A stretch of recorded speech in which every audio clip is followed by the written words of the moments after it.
தமிழகத்துல வடமேற்கு மாவட்டங்கள்ல பெண் சிசுக்கள் சட்டவிரோதமா தாயினுடைய வயிற்றிலேயே சிதைக்கப்படுற செய்திகள் அவ்வப்போது வெளியாயிட்டே தான் இருக்கு. இப்ப இந்த மாதிரி செய்திகளை பார்க்கும் பொழுதே நம்ம எல்லாரையும் இது நடுங்க செய்யுது அப்படின்னு இருக்க பட்சத்துல இப்ப அடுத்தபடியா பார்த்தோம்னா, அதாவது நடமாடும் கருக்கலைப்பு, குழந்தையினுடைய பாலின சோதனை கண்டறியும் மையங்கள், இது எல்லாமே அடுத்தடுத்து பெரும் சர்ச்சையை ஏற்படுத்திட்டு வருது. இந்த விவகாரத்துல அப்படி என்ன நடக்குது அப்படிங்கறத பார்ப்போம். கருத்தம்மா படத்துல கள்ளிப்பாலை கொடுத்து ஒரு பெண் சிசுவை கொலை செய்யற காட்சியை பார்க்கும் பொழுதே நம்ம எல்லாருமே கண்டிப்பா கண்ணீர் விட்டுருந்திருப்போம். முதலலாம் ஒருத்தவங்களுக்கு பெண் குழந்தை பிறந்துருச்சு அப்படின்னா ஒன்னு கள்ளிப்பாலை ஊத்தி கொள்றது, அப்படி இல்லைன்னா வேற ஏதான முறைகள்ல கொலை செய்யறதுல நம்ம நிறைய செய்திகளாவே பார்த்திருப்போம். ஆனா இப்ப அட்வான்ஸான முறையில பெண் சிசுவை கருவுல இருக்கும் போதே சிதைக்கிறதுக்கான பல வழிகளை இப்ப கண்டுபிடிச்சிருக்காங்களோ என்னவோ, அந்த மாதிரியான செய்திகள் தான் இப்ப அதிகமா வெளியாயிட்டு இருக்கு. ஏன்னா இப்ப உலகம் அதிகமா நவீனமயமாக்கிட்டு வரதுனால ஒரு குழந்தை, அதாவது அது ஆனா பெண்ணா அப்படின்னு கண்டுபிடிக்கிறது ஸ்கேன் மூலியமா நிறைய பேர் அதை கண்டுபிடிச்சு சொல்லிடுறாங்க. சட்டவிரோதமான ஒரு செயல் அப்படின்னாலும் பணத்துக்காக இந்த செயல் நடைபெறுது அப்படின்றது தான் ஒரு நிதர்சனமான உண்மை.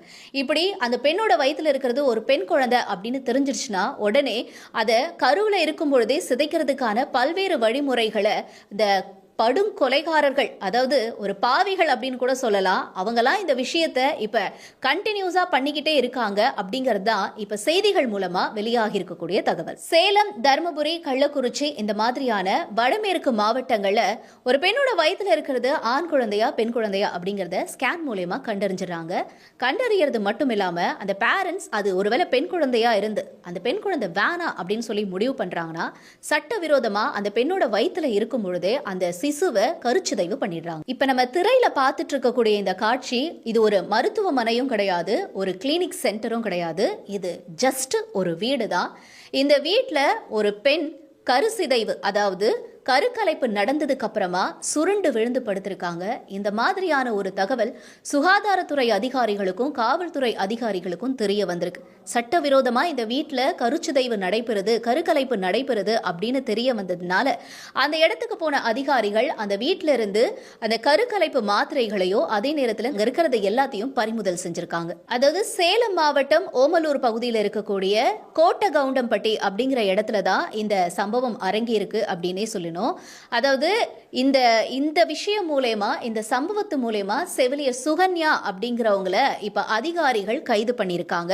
அவங்க கிட்ட தொடர்ந்து மேற்கொண்டு விசாரணையும் நடந்துகிட்டு இருக்கு. இந்த மாதிரி கிட்டத்தட்ட வடமேற்கு மாவட்டங்களை கடந்த 6 மாசத்துல 500க்கும் மேற்பட்ட கருக்கலைப்பு சம்பவம் நடந்திருக்கிறதா வெளியாகி இருக்கக்கூடிய அதிர்ச்சி தகவல் நம்ம எல்லாரையும் ஷாக் ஆகியிருக்கு அப்படின்னு தான் சொல்லணும். இந்தியாவில் இருக்கக்கூடிய கருக்கலைப்பு சட்டம் என்ன சொல்லுது அப்படின்னா, ஒரு பெண், அதாவது அந்த குழந்தை வேணுமா வேணாமா அப்படின்னு முடிவு செய்யறதுக்கான உரிமை இருக்குன்னு சொல்றாங்க.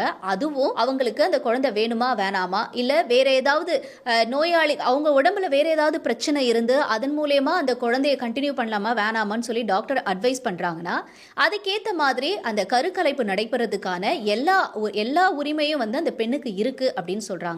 இது இந்தியாவில் இருக்கக்கூடிய கருக்கலைப்பு சட்டம் சொல்லுது. ஒரு பெண்ணு கருக்கலைப்புக்கு போறாங்க, ஒரு மருத்துவமனைக்கு போறாங்க அப்படின்னா அவங்க கண்டிப்பா அந்த கருக்கலைப்பு நடந்து முடிகிற வரைக்கும் ஹாஸ்பிட்டல்ல தான் அட்மிட் ஆகியிருக்கணும். அதிகப்படியான ரத்தப்போக்கு இருக்கு, அந்த ரத்தப்போக்குனால அவங்களுக்கு மூச்சு திணறல் ஏற்படுது அப்படின்னா உடனடியா அந்த பெண்ணுக்கு தேவையான மருத்துவ சிகிச்சை எல்லாம் கொடுக்கணும். அப்படிங்கிறதுனால தான் அந்த பெண் மருத்துவமனையிலே இருக்கணும் அப்படின்னு சொல்லி கருக்கலைப்பு சட்டம் சொல்லுது. கருக்கலைப்பு மருத்துவர்கள் கிட்ட மட்டும்தான் நம்ம இந்த மாதிரியான விஷயங்களை செய்துக்கணும் அப்படின்னும், தன்னிச்சையா நம்ம எந்த ஒரு விஷயத்தையும் செய்யக்கூடாது அப்படிங்கிறது ஒரு நடைமுறையில இருக்கக்கூடிய ஒரு விஷயம். இதுதான் கருக்கலைப்பு சட்டமும் சொல்லுது. ஆனா ஒரு வீட்ல எந்த ஒரு வசதியும் இல்லாம ஒரு பெண்ணோட உயிருக்கே ஆபத்து இருக்கிற மாதிரியான ஒரு கேள்விக்குரிய உருவாக்கக்கூடிய இந்த விஷயம் தொடர்ந்து அடுத்தடுத்து நடக்கிறது பல்வேறு தரப்பினர்கிட்ட பல்வேறு கேள்விகளை எழுப்பி இருக்கு அப்படின்னு தான் சொல்லணும். இதே மாதிரிதான் ஜனவரி மாசத்துல இதே வடமேற்கு மாவட்டமான கள்ளக்குறிச்சியில வஉசி நகர் அப்படிங்கிற இடத்துல ஒரு பெண்ணோட வயிற்றுல இருக்கிறது ஆண் குழந்தையா பெண் குழந்தையா அப்படின்னு பாலினம் கண்டறியறத விஷயத்தை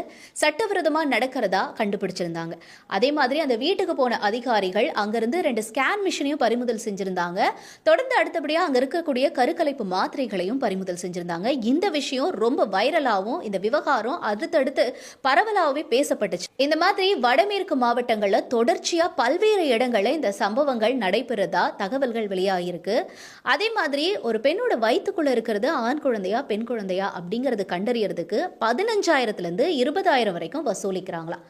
அடுத்து ஒருவேளை அது பெண் குழந்தையா இருந்துச்சு அப்படின்னா அந்த குழந்தைய கருக்கலைப்பு செய்யறதுக்கு கிட்டத்தட்ட 25,000 40,000 வரைக்கும் வசூல் செய்யறாங்களாம். ஏதோ இந்த சுண்டல் விற்கிறவங்க அவங்க வந்துட்டு அந்த பைய கையில தூக்கிட்டு போவாங்களே அந்த மாதிரி இந்த மாதிரி பாலினம் கண்டறிய அந்த ஸ்கேன் மிஷினை வந்துட்டு அழகா ஒரு பைக்குள்ள போட்டுட்டு சர்வ சாதாரணமா இந்த வடமேற்கு மாவட்டங்கள்ல நிறைய பேர் சுத்திக்கிட்டு இருக்காங்க அப்படிங்கிற காட்சிலாம் நம்மளை பார்க்கும் போதே பதற வைக்குது அப்படின்னு தாங்க சொல்லணும். பெண் குழந்தைகளை கருவில் இருக்கும் பொழுதே கண்டறியறத தடுக்கணும், இந்த பெண் சிசு கொலைகளை தடுக்கணும் அப்படிங்கிறதுக்காக தான் 1994 ஒரு சட்டத்தை கொண்டு வந்தாங்க. அதாவது வயிற்றில் இருக்கக்கூடிய குழந்தை ஆனா பெண்ணா அப்படிங்கிறத மருத்துவர்கள் சொல்லக்கூடாது. பல நடவடிக்கைகள் இது மேல எடுத்துக்கிட்டே வந்துட்டு இருந்தாலும் கூட இந்த மாதிரியான கொலைகளும் பெண் கருச்சிதைவும் தொடர்ந்து நடந்துகிட்டே தான் இருக்கு.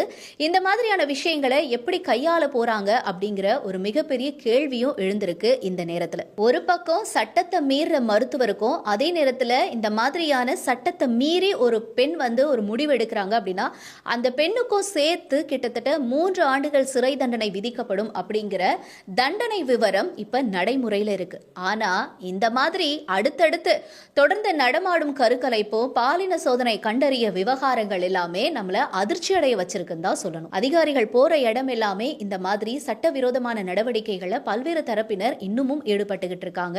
இந்த செய்தி தொடர்ச்சியா வெளியாகிட்டு வர நிலையில அடுத்தபடியா இப்ப சமூக ஆர்வலர்கள்லாம் என்ன கோரிக்கையை வச்சிருக்காங்க அப்படின்னா இந்த மாதிரியான நடவடிக்கைகள் தொடர்ந்து நிறுத்தப்படணும். ஏன்னா நம்ம இருக்கிறது 21ஆம் நூற்றாண்டு. ஆண்கள்னா வரவு பெண்கள்னா செலவு அப்படிங்கிற எண்ணம் இன்னும் கூட இந்த மக்கள் மனசுல எப்படிதான் இருக்கு அப்படிங்கிறது நிறைய பேரோட கேள்வியாகவும் இருக்கு. ஸ்கேன் பண்ற விஷயம் அந்த மிஷின் எப்படி இந்த மாதிரி சட்டவிரோத நடவடிக்கைகளில் ஈடுபடுறவங்களுக்கு ஈஸியா கிடைக்குது அப்படிங்கிறத கண்டுபிடிக்கணும். இந்த மாதிரி சட்டவிரோதமான நடவடிக்கைகளில் ஈடுபடுறவங்க மேல கடுமையான நடவடிக்கை எடுக்கணும் அப்படின்னு சொல்லியும் சமூக ஆர்வலர்கள் பல்வேறு தரப்பினர் கோரிக்கையை முன்வச்சிட்டு வராங்க. அதே நிலையில நவீன முறையில இந்த மாதிரி பெண் சிசு கருச்சிதைவு நடைபெறத தடுக்கணும். இன்னொரு பக்கம் இந்த ஸ்கேன் சென்டர்கள்ல அதிகப்படியான பாதுகாப்பை உறுதி செய்யணும் அப்படின்னு சொல்லி இன்னொரு தரப்புல இருந்து கோரிக்கைகள் எழுந்துகிட்டு இருக்கு. பார்ப்போம் இப்ப இந்த விவகாரத்துல அடுத்த அதிகாரிகள் எந்த அளவுக்கு இன்னும் தீவிரமா சோதனையை நடத்த போற இருக்காங்க. பெண் சிசு கருச்சிதைவு அப்படிங்கறதெல்லாம் எவ்வளவு சீக்கிரத்துல முற்றுப்புள்ளி பெறும், இது தொடர்ந்து நடைபெறுமா, அதிகாரிகள் இது தொடர்பா என்ன நடவடிக்கை எடுக்க போறாங்க, இதற்கு எப்போ முற்றுப்புள்ளி கிடைக்கும் அப்படிங்கறதெல்லாம் பொறுத்திருந்து பார்க்கலாம்.